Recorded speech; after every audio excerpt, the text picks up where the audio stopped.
Good morning, Vietnam. All right, today we are. This is art. Yes. These are video game. Welcome, Russian Batman.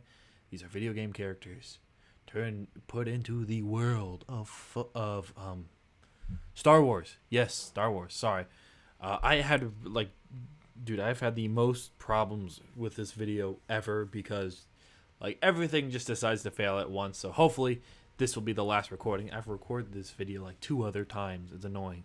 So yeah, and I've also shortened the video a lot. This used to be like 15 minutes. Now it's only like around a little less than 10. So good. As you can see here, I am redesigning Springtrap as if he was kind of like a Sith Lord, General Grievous type character. And I'm really happy how this design turned out. Like I said, I only have 3 characters in this video. That's another reason why the video is a bit shorter. But yeah, I'm really happy how this ends up turning out, and I also give him a lightsaber, as you can see there. Once you get to the coloring phase, you'll see, and now I can actually tell what's going on. I can see what you guys are seeing because the video editing software actually does have a voiceover feature. It wasn't working earlier for whatever reason, kept on giving me errors, but hopefully this time it will work without a hitch. And if it doesn't, someone's gonna die because I've been spending the entire day working on this. Okay, but more about the Springtrap. I was originally gonna do lore for this character, but then I decided kind of not to because I don't know, it was too much effort, and I don't like to give a lot of effort. And also, I thought it'd be a bit too derivative of kind of Pop Cross Studios and what he does, and I don't know, I didn't want to do that. And like I said, it's kind of hard to make lore. So yeah, but originally I was gonna have the lore kind of be that William Afton was looking for Force-sensitive Jedi children so we could kill them and put them into these, droids, and then the droids, would be enhanced with Force-like abilities or something like that. I had some pretty cool ideas. And you can see here, I make his lightsaber purple. I had to, man behind the slaughter. Come on, I had to make it purple. It's, purple guy, and if he's a Sith Lord, that just kind of fits perfectly. But yeah, this is probably the design I'm most happy with. You'll see, I made an entirely, you'll see when I get to the background phase, I made an entirely different background, but I ended up not using it, so you guys don't see it, and it was kind of dog crap. It was like this really weird rocky background. I ended up taking it out, so yeah, and I'm using a new shading method, so now I am actually, because when I first started, drawing, I would shade on, I would do one layer of shading, and then eventually I ended up changing it so I would do all my shading on the actual coloring layer. So I wasn't actually adding shading, I would just shade the colors, if that makes sense, by adding more colors. But then so now I'm actually shading on multiple different layers, which ends up looking pretty cool. And I'm making the shadows kind of different colors. And you can see the highlights with the lightsaber. I was really happy how that turned out. You can see like the rim lighting and whatnot, and try to make it look like the lightsaber was really glowing and the light was coming from it. So yeah, I'm overall, like I said, I'm really happy with this design, and I think it's probably the coolest out of the 3. But yeah, I think it was just I think it was a really cool idea, and yeah, there you go. And let's see it. Boom. And I end up hallway, and you can see behind him there's a little Force ghost. That's supposed to kind of be a reference to Cassidy. Imagine like Cassidy was like a Jedi child or something. I don't know. Next character, let's get on with it. I am making Doomslayer, and now you see there I try to add his Crucible sword, which kind of like lightsaber. So, but I ended up not going with that design option. So I actually make Doomslayer into a clone trooper. Yeah, I thought that would be cool to make him into a clone trooper. I thought it kind of fit in with his character. Originally, I was actually going to make him a Mandalorian a while ago. I had the idea, but then I thought clone trooper would be cool. Would be more kind of accurate to how Doomslayer is, because Doomslayer is not really like a bounty hunter or whatever. He's like a soldier, so that's why I decided to go with the clone trooper. And I think in the lore of the games, he was an insubordinate soldier, and he got sent to this like moon, to some moon or something, and then he ended up, that's when the portal opened, and he ended up fighting a whole bunch of demons. And I imagine the lore would probably be similar. Insubordinate clone trooper, he gets sent to some planet, yada yada. And yeah, but and you see the gun design, I kind of just make it up because I don't really know not sabers, Star Wars gun designs that well. And I add a little saber on his wrist because in Doom Eternal he has that weird blade on his arm, and I thought it was pretty cool.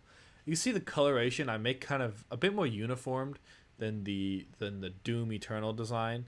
I decided to do it because Clone Trooper armor tends to be a bit more uniformed and less messy, so I decided to go with that. And you can see I made it so it's like he has battle damage, so he could show off his pecs, because that's kind of a nod to the original Doom design. And yeah, I think it ended up looking pretty dope. And yeah, so I'm like just coloring it here. I had the little the mark of the Slayer on his helmet, and yeah, this is one of the designs I'm also pretty proud of this one.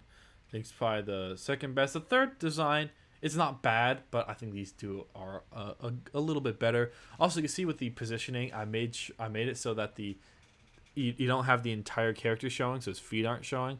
The reason I did that is because I kind of wanted the character to be kind of, taking up more of the picture, if that makes sense, more of like the frame, so that you would get to see him better. Because yeah, and plus I'm bad at drawing feet. I didn't want to do that, and I had really trouble making the composition for this character. You see, I went through a few different designs in the beginning, but yeah, you see me highlighting it and trying to make sure that it. And later, I do this after the video, but I add some rim lighting with some red to make it look like that lightsaber is really glowing. You can see here I add some silver to make it look like his armor is really silvery. It's not really accurate to Star Wars, because Clone Trooper armor is literally just looks like plastic, and that's the thing that really bugs me about Clone Trooper armor, is that and Stormtrooper, it just looks like plastic. So I didn't want it to look like that. You see here me designing the background. I actually really like this background. I was pretty happy with it. It's pretty simple, hellish, kind of generic background, but I think it works for this scenario. I don't know if there would be a planet though. So you can see there, that's some rim lighting. And yeah, next up we have Samus Aaron from Metroid. Of course, I had to do it. It's the character that fits like perfectly, like dead ass. Okay, the story of Samus is basically just Din Djarin. Like, you think about it, like, okay, their parents were killed. They get taken in by these alien people, and then they grow up to cover their faces, and they grow up and become bounty hunters. Like, and they're both in space. Like, it's the same. Like, it's literally the same. So I had to make Samus a Mandalorian.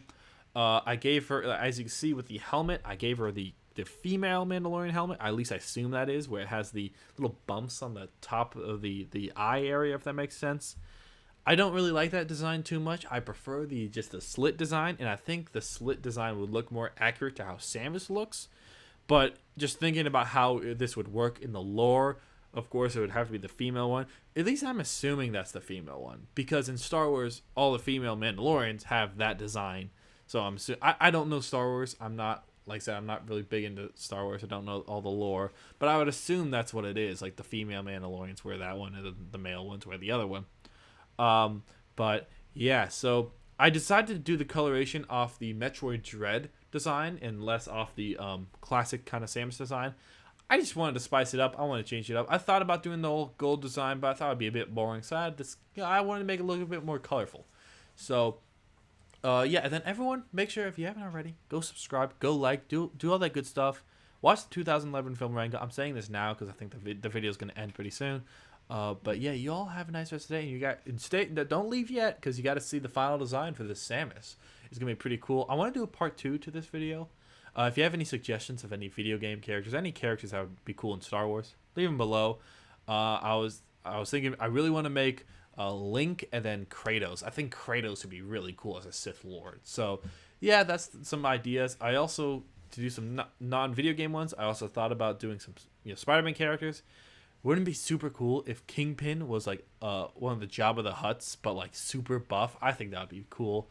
But yeah, here's the sand. I really like the sand design I ended up making.